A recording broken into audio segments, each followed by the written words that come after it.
కోదాడ పట్టణంలో రంజాన్ వేడుకలు ముస్లింలు ఘనంగా నిర్వహించారు. ఈ సందర్భంగా పట్టణ పరిధిలోని సాలార్ జంగ్పేట ఈద్గాలో సామూహిక ప్రార్థనలు నిర్వహించారు.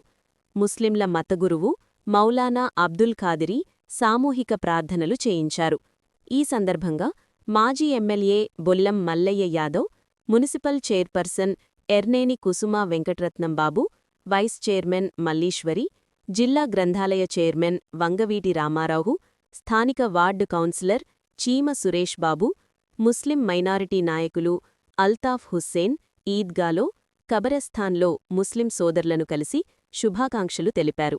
మరిన్ని తాజా వార్తలకు విజన్ తెలంగాణ టీవీని సబ్స్క్రైబ్ చేయండి.